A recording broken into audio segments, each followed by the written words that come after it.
이것이 정치다.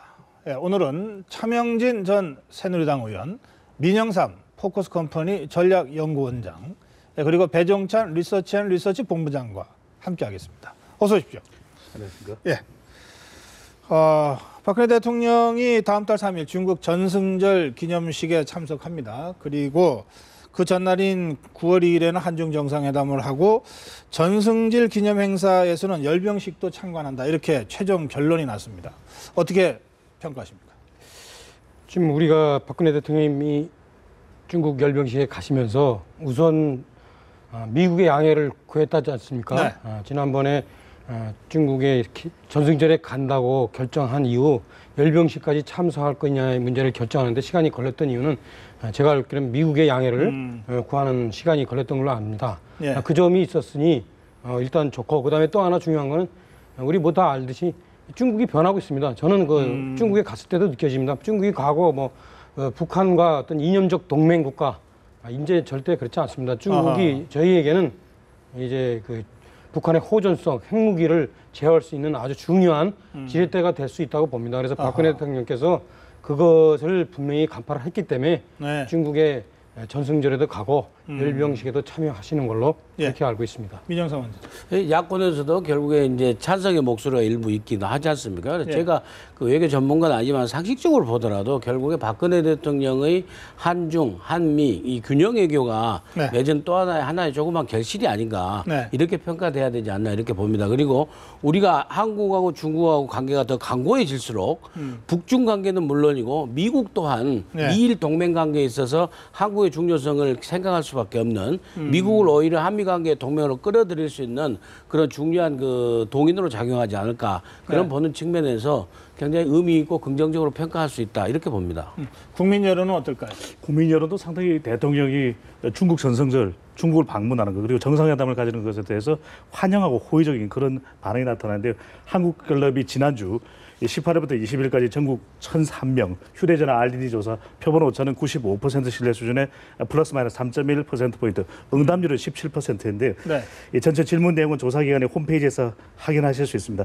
이 국민 10명 중 7명은 중국의 전승절 행사에 참석하는 것이 좋다라고 이렇게 환영을 나타냈고요. 예. 이 중국 경제에 특히 영향을 많이 받는 이 자영업층에서는 이것보다도 더 열렬하게 대통령의 중국 방문을 이 중국 요크라고 하지 않습니까? 중국 예. 관광객들 그리고 우리의 중국 경제에 관련된 이 교역 이 중요성도 상당히 커져 있는 상태거든요. 이 게다가 이 전승절 행사가 일본에 대한 일종의 경고의 의미도 담겨 있다는 점 네, 그리고 네. 이 남북한 이 군사적 긴장 관계에서도 중국의 역할이 상당히 중요하다는 것도 우리 국민들 인식하지 않았습니까? 이것 때문에 이 환영이 상당히 높은 것으로 그렇게 나타났습니다. 그래요. 지금 일본 말씀을 잠깐 하셨는데 일본이 굉장히 불안한 모양이에요. 미국 국무부는 한국의 결정을 존중한다. 행사 참석은 각국의 주권적 결정 사항이다. 이랬습니다. 존중한다는 거니까요. 예. 그런데 일본의 요미우리 신문의 보도는 어떻게 나왔냐 하면 박근혜 정부의 중국 중시 자세가 더욱 부각됐다. 미일은 박 대통령의 참여에 우려의 뜻을 전했다. 서방 선진국 정상들이 참여를 보류하는 가운데 박 대통령만이 돌출된 행태이다. 이렇게 논평을 했어요. 이게 일종의 이제 질투죠. 네. 그런데 이제 현재 분명히 우리가 알 수 있는 거는 잘 아시겠지만 냉전 이후에 각 국가 간의 관계가 주로 이익이 중심이 되면서 상당히 다층적으로 전개되고 있지 않습니까? 네네. 우리가 한미 동맹을 굳건히 한다 하더라도 그것이 곧 한국과 중국 관계가 가까워지는 것을 배제하는 것은 아니죠. 근데 이런 걸 이제 복합적으로 설정할 수밖에 없죠. 그러나 그럼에도 불구하고 분명히 우리에게 아직 가장 우선적인 것은 역사적으로나 현재 남북 관계를 놓고 볼 때 미국이 가장 우선이죠. 미국과의 그 동맹 관계가. 네. 이제 그런 관계에서 이제 틈바구니에 있는 일본이 볼 때 그 사람들 원래 이제 치사하잖아요, 옛날부터. 예. 그러니까 이제 요미우리 신문을 통해서 우리와 한국과 미국과의 관계를 어떻게든지 버려가지고 자신들이 어떤 동북아에서의 어떤 패권 이런 것들을 좀 더 가지기 위한 얕은 수 아니겠습니까? 예. 얕은 수다. 예. 결국은 일본은 이제 패전국이고 우리는 이제 전승국의 일원이지 그래요. 않겠습니까? 예. 그리고 또 중국 국내 정세를 보더라도 상식적인 판단에서 이번 그 전승절 행사를 통해서 시진핑 체제는 10년의 그 강화 체제를 갖다가 굳히려고 하는 그런 아주 중요한 그 행사 중에 하나이고, 그러면서 이제 군권 강화, 이렇게 내부 통합 강화를 이렇게 보여주는 측면에서 서부 열강들이 안 옴으로써 결국에 네. 우리 박근혜 대통령이 VVIP가 된 이런 상황 속에서 일본이 보기에는 여간 이제 곱지 않겠죠. 글쎄 말이에요. 예, 예. 예. 그런데다가 지금 이제 청와대는 이번에 6개 항의 합의문, 이것은 대화의 시작이다 이러면서 사실은 더욱 이 대북 관계에 있어서의 주도권을 좀 다잡아서 행사하겠다 이러고 있거든요. 이제 그런 상황에서 9월 2일 시진핑 주석과의 6번째 정상회담이 있고, 여기서 우리 대통령이 시진핑 주석한테 북핵 문제 해결을 위한 중국의 역할을 다시 한번 촉구하고 기대하는 얘기를 할 것이다. 이렇게 지금 분석이 되고 있단 말이에요. 그러니까 이런 흐름을 타고 가야 되는 것 아니냐. 그런 얘기들이 나오고 있어요. 그렇죠. 그러니까 아까도 분명히 말씀하셨듯이 대통령께서 중국에 가서 그냥 뭐 들러리 서고 오시는 게 아니라 이번 네. 기회에 지금 변화하고 있는 중국의 그 내용을 확실하게 아마 정상끼리 언어로 규정을 지을 것 같습니다. 그래서 남북 관계에 있어서 중국의 중요한 네. 어떤 균형자적 역할을 아마 요구할 거고, 시진핑 정상도 그런 식으로, 주석도 그런 식으로 답하지 않을까. 그리고 예. 뭐 아울러서 현재 중국발 경제 위기 문제에 예. 대해서 또 의논을 좀 예. 하지 않을까 이런 생각이 듭니다. 사실은 중국에서 열리는 국제적 행사인데 뭐 30개국 이상의 정상, 특히 그 중에서도 아까 민영삼 원장도 박근혜 대통령이 VVIP로 지금 의전 받고 있다 이런 말씀하셨잖아요. 최용해가 온다고는 그러는데 뭐 시진핑이 그 만날 시간도 없을 것 같고 상황이, 그러면 완전히 이게 북한이 다시 한번 중국에서 이게 무슨 뭐 왕따까지는 아니지만은 참 그 초라한 모습이 연출될 것 같죠. 그렇죠. 그리고 이번에 그 지뢰도발 국면에 있어서도 예. 결국에 중국이 북한보다는 우리 측의 편을 든든하는, 속된 말로 하면 그런 듯한 그 스탠스를 취하는 게 분명히 역력이 보였지 않습니까? 네. 어찌됐건 간에 북이 굉장히 거부 반응을 느낄 정도로 그 타협을 하고 그 도발 국면을 빨리 중단하고 타협해라 라는 대화 그 조성의 그 압박을 이렇게 가한 걸 우리가 다 알고 있는 상황 속에서 결국에 중국하고 북한이 중국하고 관계에 있어서 좀 더 다른 방향을 모색해야지, 이걸 핵 하나를 붙들고 중국도 이제 필요 없어, 우리 오직 한번 해보겠어라고 하는 그런 방식의 그 대외 정책도 이번 그 상황을 통해서 그 좀 인식하고 예. 그 김정은 체제가 좀 개선해 나가야 그렇죠. 되지 않을까. 예. 그런 측면에서 중국의 역할이 굉장히 크다. 이렇게 예. 보입니다. 알겠습니다. 이 남북 간의 군사적 긴장을 우리가 주도적으로 푼 것 자체도 매우 높이 평가할 일이지만, 그렇죠.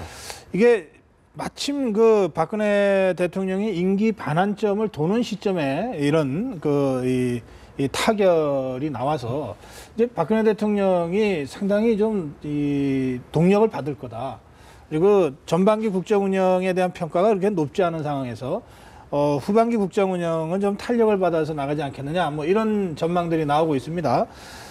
이 부분과 관련된 조사도 있었죠? 그렇습니다. 이 대통령이 임기 반환점을 도는 시점에 이 임기 하반기, 후반기 국정 운영에 대해서 어떤 기대감을 갖고 있는지 여론조사를 실시했는데요. 네. 이 박근혜 대통령이 임기 하반기 잘할 것이라고 하는 응답이 절반이 넘는 10명 중 6명에 가까운 56.4%로 상당히 기대감을 나타냈습니다. 그래요. 예. 잘 못할 것이라고 하는 응답은 이 35.9%에 그쳤거든요. 네. 그동안 50%가 넘어갔던 대통령의 부정평가를 생각한다면 상당히 임기 후반기에 대한 기대감은 높아졌는데요. 네. 대체적인 조사들의 이 분석을 해보면 이 20대에서도 대통령의 임기 후반기에 대한 기대감이 이 임기 전반기보다는 높아졌고, 아하. 그리고 새누리당 지지층에서 좀 더 결속하는 그런 지지층을 또 지지하는 결과를 볼 수 있거든요. 네. 이 임기 반환점에 이러한 결과가 나왔던 가장 큰 이유는 이 긴박하게 흘러갔던 이 남북 이 군사적 대치 상황에서 대통령이 극적인 회담을 끌어내는데 주도적 역할에 대한 평가를 받으면서 대통령 지지율에 가장 크게 영향을 미치는 것은 결국 경북공, 경제와 북한 공공개혁인데 북한에 대한 이 효과, 일종의 컨벤션 효과로 나타나면서 지지층은 더 결집하고 지지하지 않았던 이 취약 지지층에서도 좀 더 기대감을 임기 후반기 드러내면서 대통령에 대한 임기 후반기에 대한 긍정적인 기대감이 드러났다고 볼 수 있겠습니다. 그래요. 예, 그래서 사실 이 남북한 간의 그 고위급 타결 직후에 이 박근혜 대통령이 바로 공공개혁, 4대 개혁, 뭐 노동개혁, 그리고 남북관계에 있어서도 이 성급한 낙관은 금물이다. 이렇게 이제 마지막 국정 운영의 고삐를 지금 다 잡고 있는 상황이거든요. 그러니까 이런 식으로 해서 이 스텝 바이 스텝으로 국정을 챙겨 나간다면 이 잘할 것이다라고 하는 기대치가 실제로 대통령에 대한 지지율로 이렇게 그 전환되는 거 이것도 뭐 충분히 가능성이 있는 얘기 같습니다. 그렇습니다. 이 대통령에 대한 어떤 지지율에서 부정평가가 지난해입니다. 지난해 11월 네. 이 무상복지 논란 그리고 무상보육과 관련된 어떤 여러 가지 입장들의 논란을 펼치고 또 청와대 문건, 성완종 리스트, 메르스 사태에 대한 미흡 대처 등으로 부정평가가 줄고 절반이 넘게 높았거든요. 그런데 최근 조사된 결과 이 남북 이 고위급 회담 이후입니다. 네. 대통령의 지지율이 긍정, 부정보다는 긍정이 더 높게 나타나는 조사 결과들이 나오기 시작했거든요. 네, 네. 그것은 바로 이 북한과의 관계에서 대통령이 주도적으로 문제 해결에 나섰던 그런 점들이 평가받으면서 네. 이것이 대통령 지지율에도 이 영향을 미친 것으로 그렇게 나타나고 있습니다. 저는 예. 뭐 여당이지만 이렇게 또 이렇게 낙관적으로는 보지 않습니다. 아하, 사실 예. 지금까지 박근혜 대통령의 지지율은 계속 떨어져 왔습니다. 뭐 정윤회 문건 사건, 메르스, 세월호 이런 것을 통해서 박근혜 대통령이 좀 진정성은 있으나 국가와 결혼한 분으로서 진정성은 있으나 그럼에도 불구하고 이렇게 국가 운영에 있어서는 좀 뭔가 뭐 마뜩지 않아 하는 그런 분위기였습니다. 사실 솔직히 그래서 어려웠던 차에 이번에 사실 위기가 박근혜 대통령한테는 기회가 됐던 거죠. 김정은이의 또 그 오바에 의해서 저 김정은이라는 친구가 자신의 힘을 너무 과신하고 오판함으로써 박근혜 대통령이 그것을 또 인내 있게 받아내므로서 네. 박근혜 대통령이 이제 그 반전할 수 있는 기회가 됐는데 그러나 그럼에도 불구하고 또 이 국면은 또 지나가지 않겠습니까? 그래서 앞으로 박근혜 대통령에게 남은 여러 가지 숙제, 특히 경제가 지금 어려워지고 있습니다. 네. 이런 위기. 그래서 박근혜 대통령이 내세웠던 공공개혁과 소위 말하면 청년 실업의 문제, 청년 일자리 문제를 어떻게 해결해내느냐. 네. 이 문제는 쉽지 않습니다. 특히 우리 지금 국회가 총선을 예. 앞두고 그렇게 야당이 일단 반대부터 저는 하고 볼 거라고 봅니다. 알겠습니다. 반전의 계기는 잡았지만 그래서 위기를 기회로 전환시킬 수 있는 계기는 잡았지만 그러나 이게 곧바로 지지율로 이어지기에는 여러 가지 또 숙제가 남아있다 이런 말씀이시죠. 근데 제가 보기에는 결국에 이제 많은 여론조사에서 나타나고 여론도 그렇지만은 결국 박근혜 대통령의 많은 리더십 중에서 그 소통 부족, 불통을 갖다가 지적하는 부분이 많은데 돌이켜 보면요 박근혜 대통령 소통 불통을 결국에 안보를 통해서 불통을 깨고 국민과 소통하는 그런 국면에서 늘 있었다. 그러니까 우리가 벌써 잊었지만은 2013년에 그 개성공단을 재가동시켰을 적에 그래요. 4월 핵 그 실험을 통해서 쭉 왔을 적에 그때 당시에도 원칙과 불통에 가까울 정도의 원칙과 소신의 리더십을 통해서 결국에 안보 리더십을 통해서 국민과 소통하는 그런 결과를 낳아서 지지율 상승 국면을 맞이했었는데 이번에도 사실은 개인적으로 운이 좋은 편이죠 대통령께서는. 그렇지만은 어찌됐건 원칙의 리더십으로 그 김정은 체제를 그 아주 그 타협으로 이끌어내 가지고 성과를 내는 이런 국면에서 사실은 국민과 소통하지 않았느냐. 그래서 이런 국정 운영 주도권이 향후 이제 정기 국회하고 4대 개혁의 소정의 성과를 나타내면은 후반기까지도 이어질 가능성은 크다. 저는 알겠습니다. 그렇게 봅니다. 예, 그리고 이번에 그 남북 간의 군사적 긴장 상태 속에서 우리가 주목해야 될 많은 이 현상들이 있었는데 그중에 이른바 신안보 세대의 출현이라고 하는 이 현상도 굉장히 주목할 만합니다. 이것은 앞으로 뭐 총선 대선을 거칠 정치권에서도 이 2030 세대의 어떤 새로운 그 어떤 정치 의식 또는 이 사회 의식으로 이 점을 좀 주목해야 되지 않느냐 이런 지적들도 있어요. 그 조사에서도 이런 부분들이 좀 확인이 되죠? 신안보 세대라고 해서 국민안전처가 과거에는 이제 안전부였는데 해마다 실시하고 있는 것이 국민 안보의식 조사입니다. 아, 그래요? 우리 국민의 예. 안보의식이 어느 정도가 되는지를 보는데 당연히 이 전쟁을 경험했거나 간접적으로 경험한 5, 60대 이상 세대가 상당히 강한 안보의식을 가지고 있다는 걸 쉽게 짐작할 수 있지 않겠습니까? 네네. 문제는 2030 세대는 여러 가지 풍요만 누렸던 세대이기 때문에 안보 불감증이 심할 것이라고 생각할 수 있는데 예. 이번 조사 결과를 보면은 이 안보의식과 관련해서 전쟁이 발발할 경우에 과연 전쟁에 뛰어들겠느냐, 아. 참전하겠느냐라고 물어봤는데 입대해서 전쟁에 참여하겠느냐. 그렇습니다. 20대에서도 10명 중 8명이라고 할 수 있는 8명 수준인 79%가 전쟁이 발발하면 가족과 대한민국의 안위를 위해서 기꺼이 참전하겠다라고 하는 그런 응답을 내놨고요. 그래요. 우리 국민 전체적으로는 10명 중 8명이 넘는 83%가 찬성 의견을 드러냈거든요. 이것은 네. 군사적 긴장 관계가 있기 이전임에도 불구하고 우리 국민들의 안보의식은 상당히 높아져 있고 남성이 더 역시 훨씬 높네요. 그렇습니다. 남성은 또 더군다나 국방의 의무도 상당히 또 수행을 한 야. 경험이 있기 때문에 더 적극적으로 민감하게 받아들일 수 아니 있는 여성의 가능성이 높고요. 78%도 참전하겠다고 응답한 거 아니에요? 그렇습니다. 흥미로운 어떤 그 분석을 들여다보면은 특히 20대 장병들에게 영향을 줄 수 있는 50대 여성들에서 참전 의향이 상당히 강하게 드러나는 아하. 그런 조사 결과들을 볼 수 있거든요. 네. 어떻게 보면 부모 세대의 강한 안보 의식이 자녀들에게도 영향을 줬던 것으로 보여지고 특히 20대의 신안보 세대라고 일컫는 이유는 그래요. 예. 2010년보다도 이러한 참전 의사가 더 늘어났습니다. 사실 저런 조사를 보면 야당이 그동안 안보에는 여야가 없다. 그렇게 쭉 얘기해 왔잖아요. 네. 그런데 정말 그래야 될 것 같네요. 선거에 이기기 위해서라도.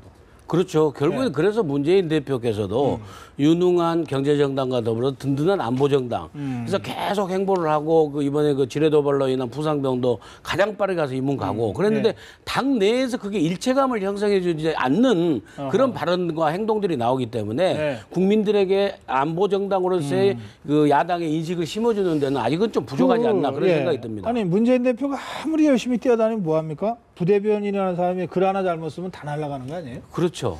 이 사람 이게 뭐 이제- 이 사퇴 의사를 밝혀서 뭐 이걸 뭐 계속 이렇게 뉴스로 다뤄야 될지는 모르겠습니다만 글 자체가 뭐 SNS에 게재를 한 거기 때문에 무슨 말하다가 실언한 것도 아니고 말이죠. 이 참 이 내용 자체를 보면 국민들이 분노하지 않을 수 없잖아요. 예, 말씀하세요. 아까 그 젊은 세대 얘기만 조금 먼저 하면 예. 제 아들이 25살이에요. 저는 이제 걔를 보면서 한편으로는 안전감을 느끼고 한편으로는 긴장하는데 긴장감을 느끼는 경우는 그겁니다. 이 참 사회에서 취직하기 어렵고 그러니까 이 기성 세대의 일탈 이런 것에 대해서 아주 냉정합니다. 네. 그래서 이제 이거를 보면서 이 얘네들이 무조건 보수는 아니구나. 하지만 또 반면에 우리 체제에 대해서 상당히 그 김정은과 우리를 구별짓는 그런 자세는 상당히 반듯합니다. 그래서 그 네. 부분에 대해서는 이 친구 세대가 되면은 현재 우리 그 여야 관계처럼 정치 구도가 되지는 않겠구나 이런 생각이 되면서 좀 안심도 되고 그렇습니다. 예. 그리고 이제 그거와 관련해서 이제 역시 말씀하시는 이 야당의 지금 부대변인 이 사람이 이 얘기한 거에 대해서는 네. 역시 세대는 못 바꾸는 거죠. 자기 세대에서 가졌던 인식. 이 친구는 제가 좀 아는 것 같아요. 이 전대협 통일 담당이라고 그래가지고 별로 안 중요하다고 생각하는데 전대협에서도 통일 담당하는 저 사람입니까? 예, 이 통일 담당하는 친구들이 네.